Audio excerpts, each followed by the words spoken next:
From one wonder that's still standing to one that might not have ever existed. All we know about the Hanging Gardens of Babylon are in ancient texts from kings, texts that were written centuries after the gardens were built at that. King Nebuchadnezzar II ruled Babylon between 605 BCE and 563 BCE in what is today modern Iraq. Having come from a place called Median, Queen Amethyst missed the green of her homeland, so King Nebuchadnezzar built the Hanging Towers of Babylon to make her feel more at home. 400 years later, Babylonian priest Berosus wrote about the tower. This would be the earliest description of the tower we know. In this palace he erected very high walls supported by stone pillars, and by planting what was called a pensile paradise, and replenishing it with all sorts of trees, he rendered the prospect an exact resemblance of a mountainous country. A group of Greek and Roman historians all wrote about the gardens many centuries later. They used documents that are long gone today to guess what the gardens could have looked like.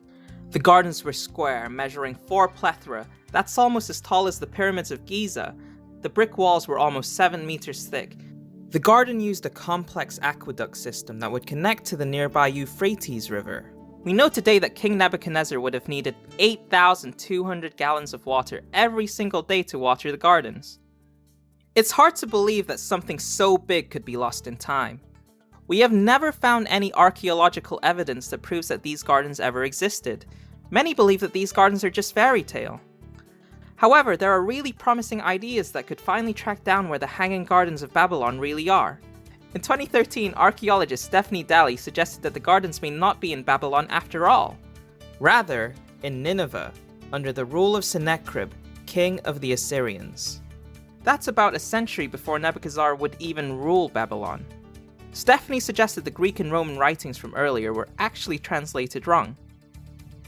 Around 700 years after the Roman and Greek writings, and around 1,600 years after it was thought the gardens were built, the original Babylon was ransacked, and the capital of Nineveh was renamed New Babylon. Stephanie thinks that the New Babylon could have been mistaken for the Old Babylon in today's translations. There's even more evidence too. Aqueducts were found near the river Tigris in Nineveh. They even look to have carried enough to water the gardens. None of Nebuchadnezzar's inscriptions even mention any gardens. What's crazy is that Sennacherib did write about the gardens. He even described a palace he built with a garden he called a wonder to all people. Looks like sometimes things show up where you least expect them.